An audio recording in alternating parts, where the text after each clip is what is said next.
دوستان یا هم خود شما یا هم بعضی مریضانی را شاید شما دیده باشین هنگامی که دواهای خود را دریافت میکنن حتما یک سوال به ذهنشان خطور میکنه و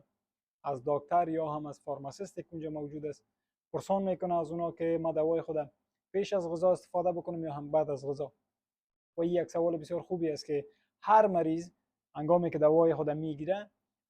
باید آگاهی کامل از مقدار دوا و همچنان از طریقی که باید به کدام طریقه دوا را استفاده بکنه آگاهی کامل داشته باشه. پس ما در این برنامه میخوایم که راجع به تداخلات دوایی و همچنان عکس العمل هایی که یک تعداد غذاها میتونه با یک تعداد دواها در بدن ما ایجاد بکنه یا داشته باشه را با شما صحبت بکنیم. قسمی که قبلا گفتم یک تعداد دواها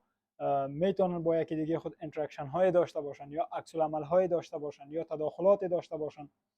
مثلا اگر دو یا چند دوا همزمان توسط یک مریض مورد استفاده قرار میگیره در بعض حالات یا میتونن تاثیرات یکی دیگه خود افزایش بده، در بعض حالات میتونن تاثیرات یکی دیگه خود کاهش بده و یا هم میتونن تاثیرات یکی دیگه خود نهی بسازه. همانند دواها یک تعداد غذاها و نوشیدنی ها هم میتونن که با این دواها با دواهایی که مریض استفاده میکنه میتونه یک عکس العمل هایی را داشته باشن. به عنوان مثال من میگم که هرگاه شیر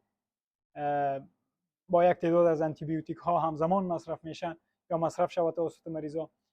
البته با ایجاد کامپلکسی که شیر میتونه با او دواها داشته باشه در بدن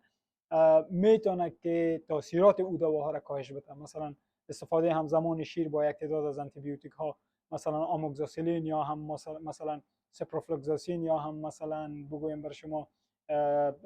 تتراسیکلین میتونه که تاثیرات این دواها را کاهش بده. یا هم از جمله نوشیدنی ها من بر شما به عنوان مثال گفته میتونم هرگاه شما از مکمل های آهن استفاده میکنین و همراه با چای و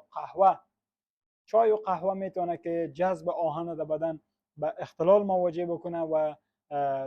سطح جذب آهن در بدن کاهش بده.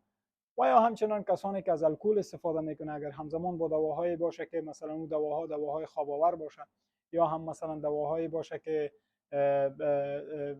به خاطر استرس و استراب و اینا استفاده میشه میتونه که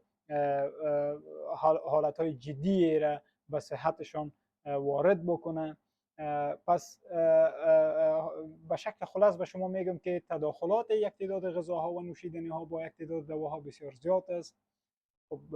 بهتری است که شما وقتی که دوایتون دریافت میکنین حتما باید از دکتر یا هم از فارماسیستی که اونجا موجود میباشه راجع به تمام این مسائل خوب خود آگاه بسازین، بعدا دوا را مورد استفاده قرار بدین.